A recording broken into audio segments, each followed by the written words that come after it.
What's going on, ladies and gentlemen? Welcome back to another solo leveling Arise video. It's your boy Payne, and we're going to be doing a little bit of a helping hand to help you guys understand what the best updated rune should be for you to go for, especially with the new heroic chest that we got that allows us to choose the one that is going to suit our account the most. So we have a lot of brand new updates on these. A lot of new things have happened, a lot of changes, a lot of new upgrades to the existing ones. So I want to go through each one and tell you guys which is going to be the best heroic rune to go for from the volume chest 2 that's currently out. So we have every single one of these as an option, but like I mentioned, all of these ones are going to have made some massive adjustments to how they function and their actual damage. So we're going to go through each one of these here and talk a little bit about the ones I think that are probably most worthwhile. And we're going to look at them in game as well. So I'm going to go ahead into the actual chest and we'll find which ones we need. So let's go to Sanjinu's setup here. We'll go to the skill section and we'll talk about each one of these. Okay, so first off, vital,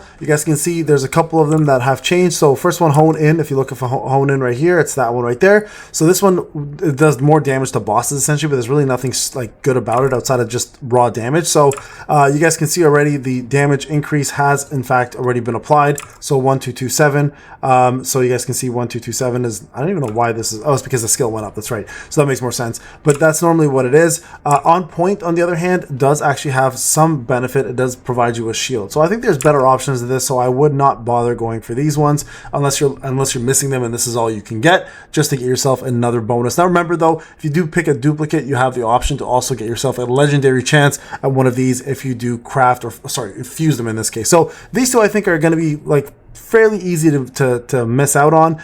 Detonation is another one here that I would avoid. It's not that good. Now electric shock on the other hand got a massive buff, and now this is this one over here. Like I've already got it, you guys can see it, and you guys can see the damage dealt is equal to 300% of attack. So this is the legendary, or sorry, the heroic one, and the damage itself has gone up to 1770, which is insane-o. I will actually be doing a full-on test for you guys on all of these updates to show you the damage and which skill does the best, but we're just looking at raw numbers right now to see which one is going to probably benefit you the most. So this is actually a really cool one, and the fact that the dot does so much damage looks like it might be worthwhile to actually pick up for once, but again, more testing is required. Okay, Ascension is the other one here, so that's this one here. This is where he jumps in the air and does more damage. Now this is great for doing damage on opponents with the break state, but again, you have other options that do better job in my opinion, such as where is it, this one here, and it has an actual elemental damage, right? So the sequent explosions I think is a much better option personally than Ascension. It does more damage and also does the same effect, so I wouldn't personally be going for this one. I would avoid that.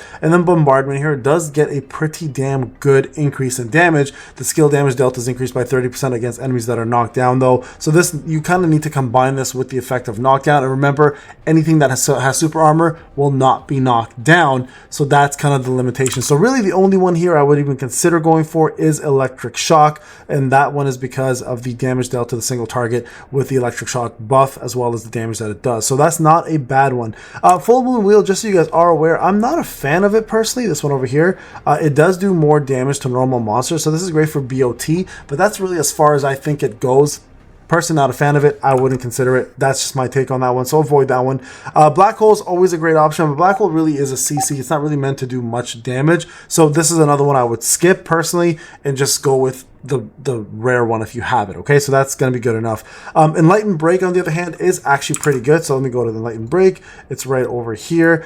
So this one here actually does apply light damage to the target, and light damage does do fairly decent dot. It decreases the attack of the opponent by 15%. Again, not necessarily that good, but it's not a bad option if you are missing something in crushing blow, but there are better ones there anyways, and those are the biggest upgrades they've had. Now, what is the best option for your account? Quite honestly, I'm going to be real with you guys. There's a couple really good options, and I'm going to go through each one of them and talk to you guys about my personal favorite. So first off, I think the best choice here, and I'm going to pick it up for sure, is actually going to be magnifying slashes because of two reasons.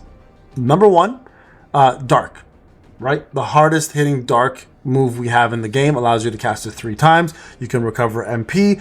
It does give you a buff as well too. And then also you can see here, they've actually added this little sequence. When this skill is used in sequence with a magnifying slash attack or at just the right time after a dash, the damage increases by 100% for 3 seconds, stacking up to 2 times. So this here to me is the #1 choice you can go with. Okay, and that's going to be this rare dark one, just because of the actual damage that we're going to be doing, and #2, the fact that things are going to be dark element anyways. So pick that one up if you don't have it. That would be #1 choice. #2 choice, I would pick this one here, Armor Break Vacuum Wave. If you don't have it and you have the rare version, I would highly recommend getting this one. This is a universal one that does damage increase on opponents for 12 seconds by 10% and is a incredibly powerful one. And Decimation is the other one here that I would choose as well. More damage with the rare version, sorry, the heroic version, and then you also get yourself the critical hit damage increase as well too. So keep that in mind. That's a very, very powerful one, and one that nobody should be sleeping on. One that some of you may have missed in the beginning because you didn't start the game early on with the rest of us, and we got this one for free when it was globally dropped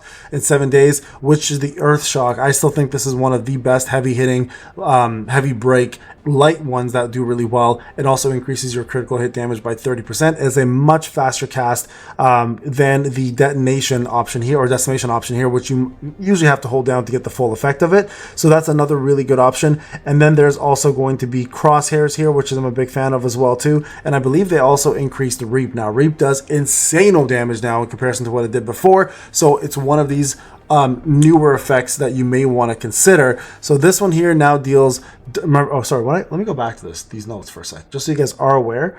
These aren't the only changes they made additional changes as well too. So let me go back to the newer changes as well. I think they added them. This is one of them. I think there's more though. Hold on, where's the other balance changes they made? I believe there was another balance change set up here. I just gotta find where that was. The updates I don't think have it, but they definitely did a second balance change, guys. So I just want to make sure that people understand that there's actually 2 balance. I think Reap was definitely on that list because it has changed for sure. I got to find it. But anyways, nonetheless, I do want to talk about Reap because I think it deserves to have that love. So Reap now does the following things. Okay, so you do a lot of damage. #1, deals dark damage. So this is important because of, again, dark damage, right? When the skill hits, it does do knockdown on the opponent. When the skill is used, it applies a shield equal to 20% of his max HP. So Junu's max for 2 seconds. Doesn't sound like a lot, but it can save your ass. And then when using the skill, Jinu can counterattack the target, deals damage equal to 200% of Jinu's attack, and stuns the target upon a successful counterattack.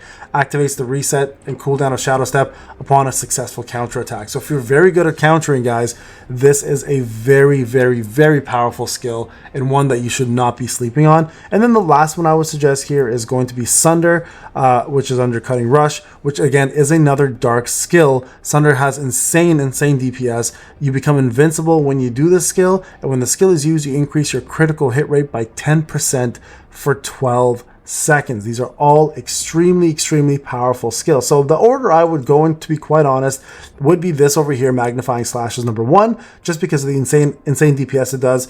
I would go for Vacuum, sorry, not Vacuum, right over here, Vacuum Wave #2, Decimation #3. Personally, I would do Earth Shock #4.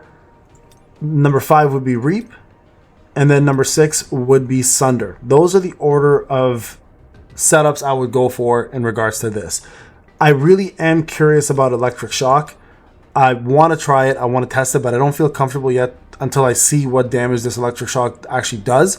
So if I find the dot to be useful, we can add this one to the list, but I believe the ones I just showed you guys are probably going to be the top ones to choose from. So don't make that mistake. Make sure you choose correctly and get yourself the proper rune to help you get past through the new content. I'll be doing a new live stream probably tomorrow to go through the full story mode with you guys on my free-to-play, plus do a lot more content on my free-to-play account to see if we can beat everything as free-to-play players, and see how much harder this is going to be for new free-to-play players coming in, including existing ones.